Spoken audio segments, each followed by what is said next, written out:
Hello नमस्कार आदाब। ग्वालियर आप सुन रहे हैं गूंज 90.8 एफएम, आपकी अपनी आवाज। मैं हूं आपका दोस्त आरजे अरशद और शो है एक मुलाकात। एक मुलाकात में आज हमारे बहुत ही खास मेहमान है। जी हाँ, मैं नाम बता देता हूं आपको, विकास गोस्वामी जी। आप जानते ही होंगे इनको। स्वर्ग सदन आश्रम जो आप सुनते हैं ना, ग्वालियर में बड़ा प्रचलित आश्रम है। जी हाँ, जो गरीब, जो बुजुर्ग, लाचार या फिर जो लोग भी लापता लोग होते हैं, उनका जो आश्रय बनता है। जी हाँ, स्वर्ग सदन। जी, उसी के डायरेक्टर बैठे हुए हैं। तो सर, आपका पहले तो बहुत बहुत स्वागत है हमारे रेडियो चैनल पर। बहुत बहुत धन्यवाद दर्शक जी। तो सर, पहले तो मतलब आइए, तो बहुत बड़ा काम है, क्योंकि सेवा भाव और सेवा भाव के साथ भी निस्वार्थ सेवा, ये बहुत मतलब भगवानों वाला काम होता है। ये तो इसी के साथ आप कर रहे हैं। हमारी बहुत बहुत शुभकामनाएं आपको। सर, मैं जानना चाहूंगा सबसे पहले कि आपके सफर की शुरुआत कहाँ से हुई। मैं आभार करूंगा गूंज मीडिया का कि उन्होंने यहाँ पर हमें इनवाइट किया और जानना चाहा कि स्वर्ग सदन क्या है और कैसे काम करता है। Thank you. हम देखते हैं कि रेलवे स्टेशन, मंदिरों के बाहर, इन सब जगहों पर जिन्हें हम भिखारी कहते हैं, प्रभु जी ये आ जाते हैं कहीं से भी भटक कर, परिवारों से बिछड़ कर। हमारे यहाँ पर बड़ा एक चलन है कि दान देना है और दान सभी देते हैं। तो पैसे के रूप में, खाने के रूप में, है ना, वस्त्रों के रूप में जी। हम खूब इनको भरपूर मात्रा में दे रहे हैं। कोई कमी नहीं है किसी भी तरह की। मगर अगर कोई व्यक्ति इस तरह का पड़ा है कि वो बीमार है, वो घायल है, मतलब दिख रहा है कि उसका पैर सड़ गया है, हड्डियां निकल आई हैं, कीड़े तक पड़ गए हैं, मगर इलाज उनके लिए नहीं है, कोई साहस नहीं जुटा पाता कि उनको अस्पताल तक पहुंचाया जाए, उनका इलाज किया जाए, वो दर्दनाक मौत मर जाते हैं, कोई नहीं देखता। तो 2015 से पहले मैं जब भी स्टेशन जाता था या किसी मंदिर पर जाता था, तो ये देखता था कि ऐसे जो लोग हैं उनके लिए कुछ मदद की जाए।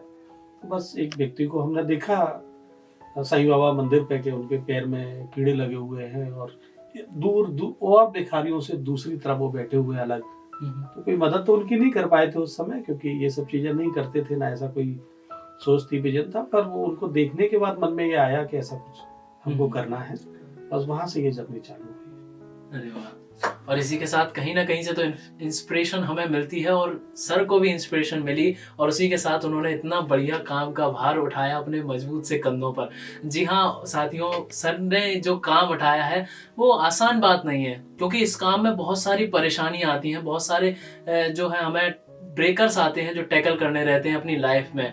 इसी के साथ उनका भी ख्याल रखना पड़ता है और अपनी लाइफ को भी देख के चलना पड़ता है। तो मतलब कि इम्पॉसिबल वाला टास्क जो जिसे लोग कहते हैं, तो वो वैसा टास्क बन जाता है। इसी के साथ सर, आप जो ये काम कर रहे हैं, जो आश्रय दे रहे हैं लोग बागों को, जो भटके भूले भटके लोग हैं उनको आश्रय दे रहे हैं, इसमें आपको क्या क्या परेशानियां फेस करना पड़ती हैं सर? सर देखिए, काम जो होता है, अगर हम वैसे तो मेरे लिए ये काम नहीं है, ये मेरा जीवन है और मेरा जीवन जीने का तरीका है ना। दूसरा ये चीज़ है कि देखो, कुछ भी हम करते हैं जिंदगी में तो कुछ कुछ परेशानियां तो रहती हैं। बेसिकली सबसे बड़ी परेशानी जो हमारे साथ आती है वो एक ही आती है कि सामने वाले के नेचर को समझना। मतलब जो व्यक्ति नया हमारे प्रभु जी हमारे यहाँ प्रवेश किए हैं, तो हम उनको समझें कि वो एक्चुअली चाहते क्या है, वो किस भाषा से हैं, किस जगह से हैं, है ना, क्या पसंद करते हैं, क्या नापसंद करते हैं। इन सब चीज़ों पे थोड़ा सा हमको वर्किंग करना पड़ता है ना।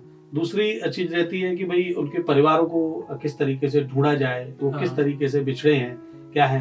कुछ कानूनी पेचीदगियां भी रहती हैं, उनका भी सामंजस्य बिठाना पड़ता है। तो ये सब चीजें होती हैं। इलाज को लेके भी कुछ प्रॉब्लम्स होती हैं, पर इनका सॉर्ट आउट है कि डॉक्टर्स हमारी हेल्प करते हैं, मदद करते हैं। तो ये सब चलता रहता है। तो ये सब चीजें। इसी के साथ सर, जैसे प्रशासन और सभी लोगों की इसमें जरूरत पड़ती है, आवश्यकता पड़ती है, क्योंकि एक व्यक्ति का काम ऐसे इतनी बड़े काम को आगे बढ़ाना ये बिल्कुल भी संभव नहीं है। तो जानना चाहूंगा सर, सरकार किस तरीके से आपकी मदद करती है? जी, सरकार से तो अभी फिलहाल कोई बड़ी मदद नहीं है कि हम जिसको कह सके कि नहीं फंडिंग हमको मिल रही हो या और कोई चीज हो पा रही हो। मगर अभी जिस जगह पर हम आश्रम चल रहा है स्वर्ग सदन, वो नगर निगम के द्वारा हमें प्रदान किया गया है, तो ये भी एक बड़ी हेल्प है। दूसरा, हम चाहते हैं कि सरकार कम कुछ ना करे तो कम से कम इन लोगों के आधार कार्ड या कोई डॉक्यूमेंटेशन बन जाए। हालांकि हम कलेक्टर साहब से भी मिले हैं और जो आधार कार्ड को देखते हैं, जैन साहब, आशीष जैन जी, ई गवर्नेंस में, उनसे भी हम कई बार मिल चुके हैं। पर ये नहीं हो पा रहा है, और हमारी अपील है कि अगर ये हो जाए तो बहुत बड़ा काम हो जाएगा। जी, जी। इसी के साथ मैं भी कहना चाहूँगा मेरे माध्यम से कि सरकार को भी इस चीज़ों पे ध्यान देना चाहिए। जो लोग सेवा भाव का मन रखते हैं, जो सेवा प्रदान करते हैं दूसरों को, निस्वार्थ सेवा, उनके लिए भी सरकार को भले ही थोड़ा कर दें, लेकिन थोड़ा कुछ करना चाहिए। इसी के साथ सर, बहुत बार ऐसा होता है जो लापता मिलते हैं, ज़्यादातर ही 90% लोगों को उनका नाम तक नहीं बोल पाते हैं और मतलब खुद के बारे में कुछ पता नहीं रहता है, ज़्यादातर कहाँ से आए हैं, क्या करते हैं, कहाँ से रहते हैं। तो ऐसे में उन लोगों को आप उनके परिवार वालों से कैसे मिलाते हैं सर दोबारा? जब भी कोई प्रभु जी के लिए हम पे कॉल आता है या हमें दिखाई देते हैं कहीं भी, हमारी टीम जाती है, हम जाते हैं, उनको हम लेके आते हैं आश्रम में, नहलाना धुलाना रखना, बिल्कुल परिवार की तरह केयर करना कि है ना हमारे बच्चे हैं, हमारे बुजुर्ग हैं, कुछ इस तरीके से, और साथ साथ उनकी आदतों को समझना। उसके बाद चालू होता है काउंसलिंग सेशन, जी, बातचीत। ये कोई जरूरी नहीं है कि वो पहली बार में वो अपने बारे में कुछ बता दें। कई महीनों लग जाते हैं, हफ्तों लग जाते हैं, वो अपने बारे में कुछ भी नहीं बताते हैं। साथ में मानसिक स्थिति को देखते हुए हम उनका इलाज भी कराते हैं, है ना। तो ये सब चीजें जब धीरे धीरे, एक सबसे बड़ी जो दुविधा है वो ये है कि भाई वो देखिए हम लेकर आए, हमको पता है कि हम क्या कर रहे हैं, मगर उनको नहीं पता है कि हमें ये क्यों लेकर आए हैं और हमारे साथ क्या करने वाले हैं। तो उनके अंदर जो डर होता है, धीरे धीरे उसको दूर करते हैं। उनके साथ गेम खेलते हैं, समय बिताते हैं, बातचीत करते हैं, उनके मनपसंद का खाना है, टीवी दिखाना है, ये सब तो कुछ समय बाद उनको लगने लगता है कि हम अच्छी जगह रह रहे हैं और ये हमारे परिवार के ही लोग हैं, तो वो बातचीत करना पसंद करते हैं। जब वो बातचीत करते हैं तो फिर धीरे धीरे अपने बारे में बताते हैं। और इस बताने के कारण ये होता है कि हमें पता चल जाता है कि वो किस राज्य के रहने वाले हैं, किस शहर के रहने वाले हैं, है ना, या वो अपने आसपास की किसी चीज के बारे में बता रहे होते हैं। तो वहां से हम चीजों को निकालते हैं, फिर गूगल वगैरह पे सर्च करके उनके परिवार से संपर्क किया जाता है। पुलिस से, वहाँ की पुलिस को भी इंफॉर्मेशन देते हैं, तो परिवार का पता चलता है। अरे वाह, बहुत बढ़िया काम है सर। इसी के साथ जैसे हम लोग भी आश्रम विजिट किया था हम लोगों ने, तो देखा वहाँ पर इतनी ज़्यादा जगह नहीं थी, और फिर आपके मुतालिक से पता चला था हमें कि आपको थोड़ा सा ज़मीन का सहयोग भी मिला है। तो सर इसके लिए आगे के लिए क्या विज़न रहने वाला है आपका, कि क्या सहयोग किया जाएगा आपके द्वारा उन लोगों को? देखिए, प्रभु इच्छा से, उसकी मर्जी से ये काम हमने सेवा कार्य शुरू किया था 2015 से, और अभी ये मानिए कि पूरा ग्वालियर स्वर्ग सदन को मदद करता है। पूरा ग्वालियर ही उसका संरक्षक है और उसको चला रहा है। हम तो सिर्फ वहाँ सेवा प्रदान करते हैं। मैं हूँ, पवन है, फैजान है, हमारी जूली दीदी है, कमल भैया है, पूरी टीम है। अभी हमको फील होने लगा था कि ये संख्या धीरे धीरे बढ़ती जा रही है, और उस संख्या के बढ़ने के साथ साथ डॉक्टर्स हमसे ये बोलते हैं कि आप इनको खाना खिलाइए, रखिए, मगर इसके साथ साथ इनकी मेंटल हेल्थ को बनाए रखने के लिए और जल्दी ही इनको ठीक करने के लिए फिजिकल एक्टिविटी वगैरह भी कराइए। मगर वो सब चीजें वहाँ नहीं हो सकती। हो सके इनसे कुछ काम भी कराइए, है ना, मगर वो भी वहाँ नहीं हो सकते क्योंकि वो जगह उतनी बड़ी नहीं है। अभी हमें सामाजिक सहयोग से, एक भैया के अच्छे दान से हमको एक 4 बीघा जगह बंधोली मुरार के पास ले लिए हमने आश्रम के लिए।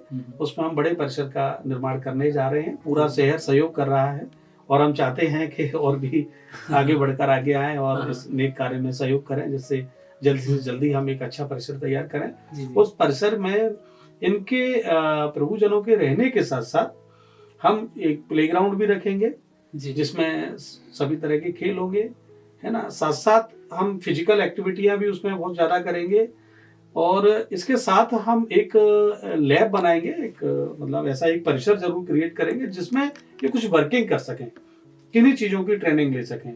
उसमें बहुत सारी चीजें शामिल रहेंगी। कई एक्सपर्ट्स हमारे साथ जुड़ रहे हैं, है ना, जैसे योग के हैं गौरव भैया वगैरह, है ना, म्यूजिक के हैं, भजन वगैरह ये सिखाना, कुछ वाद्य यंत्र वगैरह सिखाना। साथ साथ इनको कुछ ना कुछ हम वर्किंग भी सिखाएंगे, कोई ना कोई चीज को बनाना सिखाएंगे, है ना। उसका हमारा बेचने का उद्देश्य बिल्कुल नहीं है, वो किसी भी समाज के काम है या आश्रम के अंदर ही किन्हीं चीजों के लिए काम है। तो हम इनको टेक्निकल ट्रेनिंग भी वहाँ पर इशू करेंगे। इससे एक फायदा जरूर होता है, देखिए कि इनके जीवन में निखार आएगा, इनको ये लगेगा कि हम भी कुछ करने लगे हैं, मानवीय जीवन की तरफ ये अग्रसर होंगे।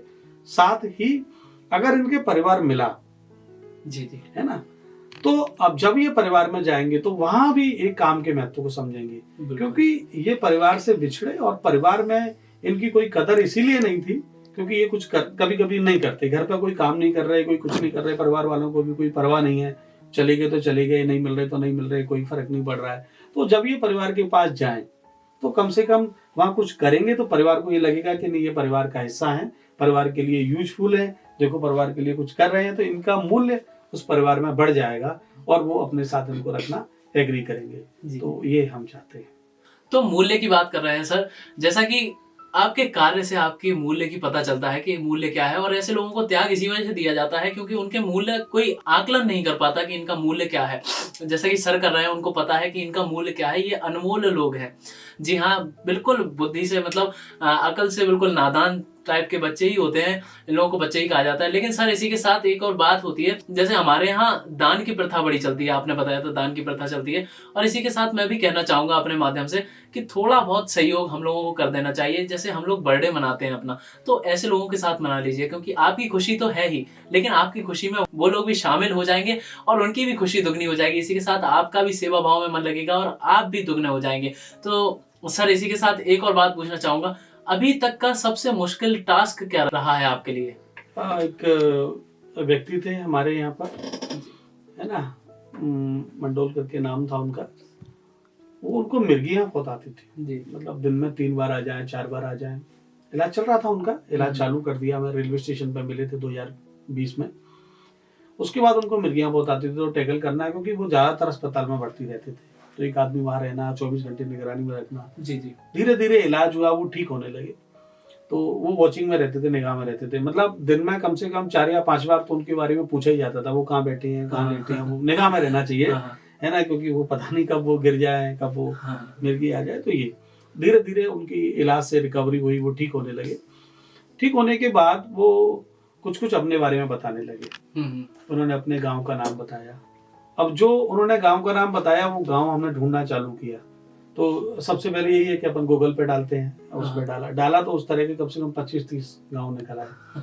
हमारे गांव में कांटेक्ट कर रहे हैं, बातचीत कर रहे हैं, पर वो नहीं है। सरपंच का आजकल नंबर उसमें निकल आते हैं, सरपंच और सचिव के, तो उन पे बात कर रहे हैं, फोटो भेज रहे हैं, नहीं है। फिर और दोबारा से उनसे काउंसलिंग चल रही है। तो उन्होंने बताया कि मैं अमरावती, तो अमरावती में जब हमने उसको भेजा, तो एक साइबर कैफे की जो दुकान होती है, उस पर वो फोटो भेज दिया। हमारे यहाँ कुलदीप उस काम को देखते थे, तो उन्होंने अपने किसी ग्रुप में डाला। तो ग्रुप में डालने के बाद उसका परिवार, मतलब उनके परिवार वहां पे ट्रेस हो गया और वो लेने के आए। तो 17 साल बाद वो मिले अपने परिवार को। 17 साल पहले वो मिसिंग हो गए। वहां से वो लोग 1100 किलोमीटर से उनको लेने के लिए आए। तो ये एक मुश्किल टास्क भी लग रहा था हमको कि ये कैसे पूरा होगा, पर चूंकि स्टेप बाय स्टेप धीरे धीरे हम आगे बढ़ते जा रहे थे, तो बहुत खुशी भी मिली कि हमने एक अच्छा काम कर लिया। देखो ये 17 साल बाद अपने घर जा रहे हैं, तो ये हमारे लिए थोड़ा सा चैलेंजिंग एक पॉइंट था। और बाकी तो बहुत सारी चीजें चलती रहती हैं, जैसे कि हमें एक IITN मिली। तो अब वो बता रहे कि मैं गांधी भंडार कहते दिल्ली में, मैंने खादी भंडार दिल्ली में मैंने जॉब किया है, मैं अमेरिका गया हूँ, मैं चीन गया हूँ, तमाम देशों की मैंने यात्राएं की हैं। और जब हम उनके आसपास के लोगों को टटोल रहे थे तो कोई मिल नहीं रहा था। उनके भतीजे हमें मिले, वो भी उनको लेने आने को तैयार नहीं। तो कैसी चैलेंजिंग उन्होंने जिंदगी जी कि इतने बड़े प्रतिष्ठित संस्थान में पढ़ने के बाद, इतनी रेपुटेटेड जॉबें करने के बाद आज एक आदमी उनके पास नहीं है। तो बहुत सारी चीजें जिंदगी के बारे में समझने को आया कि नहीं साहब, इतना ही काफी नहीं होता जिंदगी में, बहुत सारे एफर्ट्स भी हमको अपने सामाजिक लोगों के साथ, परिवारजनों के साथ लगाने पड़ते हैं, जिससे वो हमें अपना मान के चले। तो ये सब चीजें भी है कि अब चूंकि क्या है, वो इतने एजुकेटेड थे, तो उनकी बहुत सारी इच्छाएं थी, बहुत सारी जिज्ञासाएं थी, उनको हम कैसे साथ में लेके चलें कि वो खुशी फील करें।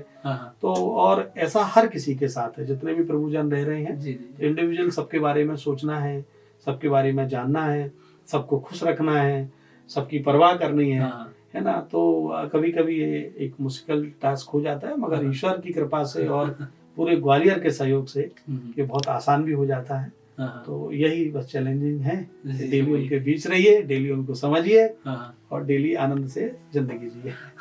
बिल्कुल सही कहा सर ने कि एफर्ट्स से ही रिश्ते मजबूत बनते हैं, कायम रहते हैं।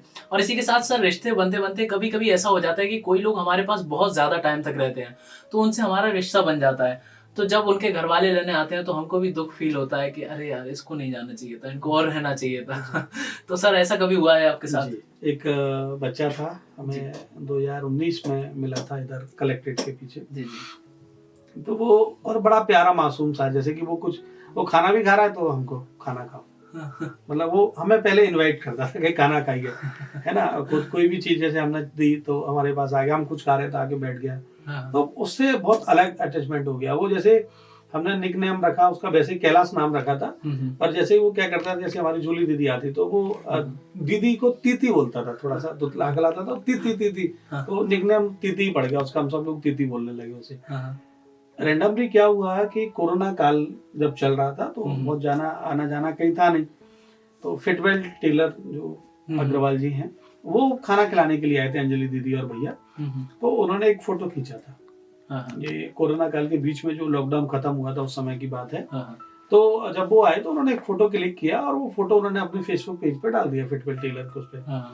हुआ क्या कि धौलपुर में किसी व्यक्ति ने वो देखा, वो फोटो देखने के बाद उनको मैसेज किया फेसबुक पर ही कि ये लड़का जो बैठा है ये हमारी गली का है और 2 साल पहले ये मिसिंग हो गया था, तो ये कहाँ पर है। तो उन्होंने कहा कि ये मेरा नंबर दिया कि ये नंबर लीजिए, उस आश्रम के संस्थापक है ये, और ये आपको बता देंगे ऐसे ऐसे हमारे ग्वालियर में आश्रम है स्वरूप सदन, वहां पर ये है। उनका मेरे पास फोन आया, तो बोले कि ऐसे ऐसे, जो उन्होंने मुझे व्हाट्सअप कर दिया था फोटो कि ये जो लड़का है वो कहा, मैंने हमारे यहाँ है और क्या है, बोले कि ये हमारी गली में रहता है, तो मेरा माँ बाप से बात कराइएगा। उन्होंने आधे घंटे बाद माँ बाप से बात करा दी, तो मालूम चला कि वो न्यूरो में इलाज कराने के लिए लेके आए थे उसकी मम्मी और पापा, और वो लोग सो गए और वो न्यूरो से रात को उठ के कहीं चला गया। उन्होंने उसकी FIR भी कंपू थाने में मिसिंग कंप्लेंट भी दर्ज कराई हुई थी। उसके शायद 2 या 3 महीने बाद, मतलब वो 6 महीने पूरे शहर में घूमता रहा और उसके बाद वो हमको मिल गया, हम आश्रम लेकर आए। और वो चूंकि उससे हमारा सबका इतना अटैचमेंट हो गया था कि आप यकीन नहीं मानेंगे, आप वो वीडियो देखेंगे, हम सब रो रहे थे उसके जाने पर। और उसके माँ और पापा पिताजी इतना प्यार करते थे उसको कि मैं बता नहीं सकता। उसके बाद भी वो हमको मतलब धन्यवाद देते देते नहीं थक रहे थे, और हमारे अंदर भी उसके लिए बहुत वो था, है ना। किसी के जाने पर अगर मैंने आज तक कोई पोस्ट लिखी है तो सबसे भावनात्मक मुझको वही लगा। तो मुझे जितने भी हमारे सहयोगी हैं जो हमसे भी बहुत भावनात्मक प्यार करते हैं, उन्होंने समझाया कि इतना अटैचमेंट आपको किसी से नहीं रखना है, आप एज ए डॉक्टर की तरह ट्रीट करिए, क्योंकि ये प्रभु जन आएंगे और जाएंगे, है ना। आप जब जुड़ोगे तो आपको दर्द होगा, है ना। तो इस तकलीफ से भी आपको थोड़ा सा दूर रहना है। अच्छी सलाह थी उनकी, थोड़ा थोड़ा फिर उस पर हमने काम भी किया। पर वो एक वाकया था जब हम बहुत ही अटैचमेंट के साथ भावनात्मक रूप से, मैं ही नहीं, फैजान, पवन, जूली दीदी, वहाँ रहने वाले और सब हमारे प्रभु जन, बहुत उस बच्चे से लगाव था। तो वो एक केस था जहाँ हम थोड़ा सा और ऐसे काम में बेशक भावुकता के पल आते हैं। बाकी सर आज हमने आपसे बहुत सारी बातें की, बहुत सब कुछ जाना और बहुत ही करीब से जाना कि ऐसे लोगों के साथ क्या किया जाता है, कैसे आप इनकी केयर करते हैं। सर जाते जाते आप ग्वालियर वालों को क्या संदेश देना चाहेंगे? देखिए, हम सब मनुष्य हैं, ईश्वर ने हमें मनुष्य रूप में भेजा है और वो अपनी जो भी जिम्मेदारियां हैं उसने हमारे कंधों पर ही डाली हैं। हम अपनी समझ से, अपनी जो भी ईश्वर ने हमें अपनी जो खूबियां दी हैं उनसे इस समाज को सुंदर बनाने में लगे, है ना। हम मदद करें अपने आसपास के लोगों की। ऐसा कोई भी व्यक्ति आपको कहीं भी नजर आता है दीनहीन है, आप बिल्कुल ना घबराएं, बिल्कुल ना सोचें, आप हमें कॉल करें, है ना। हमारे नंबर हैं, आप पुलिस को कॉल करें, उस व्यक्ति को नजरअंदाज ना करें, क्योंकि आपकी एक निगाह, एक छोटी सी मदद, आपका दिया गया 10 मिनट या 5 मिनट किसी के पूरे जीवन को बदल सकती है ना। आप शायद छोड़ के चले जाएं और उसके कुछ समय बाद उसकी डेथ हो जाए, दुर्घटना हो जाए और भी वो बदतर स्थिति में चला जाए, तो उसको बचाने के लिए ईश्वर ने आपको उस तरफ दिखवाया है, तो आप कोशिश करें कि उसको बचा लिया जाए। बाकी मैं अपील करना चाहूंगा कि बहुत सकारात्मक माहौल है, बहुत सकारात्मक दुनिया है, ईश्वर ने सब चीजों को बहुत सकारात्मक बनाया है। बस आप अपने पॉजिटिव एफर्ट्स को उसके अंदर डालिए और एक खूबसूरत जिंदगी जिए, सकारात्मक रहिए। बाकी सर इसी के साथ, जैसे बहुत से लोगों के पास नंबर की व्यवस्था नहीं हो पाती है आपके, तो हमारे रेडियो के माध्यम से आप लिसनर्स को अपना नंबर जो है साझा कर सकते हैं। 9039129571 ये मेरा नंबर जी जी है ना। 98 26 44 18 63 है ना। तो ये नंबर सर ने आपसे साझा कर दिए हैं और आपने सुन भी लिए हैं। तो कभी भी आपको जब भी कोई ऐसा दीनहीन व्यक्ति दिखे जिसकी आपको लगता है कि मदद करनी चाहिए और इसको सही जगह पहुंचना चाहिए, तो ज़रूर इस नंबर पर कांटेक्ट कीजिए। बाकी सर तो आ ही जाएंगे उसकी मदद करने के लिए। तो ये था आज का एक सफ़र, हमारा एक मुलाकात का सफ़र विकास भैया के साथ। जी हाँ, विकास गोस्वामी जी के साथ। अगले हफ्ते फिर आऊँगा मैं आपके साथ कुछ एक और नए मेहमान के साथ। तब तक सुनते रहिए गूंज 90.8 FM, आपकी अपनी आवाज़। धन्यवाद।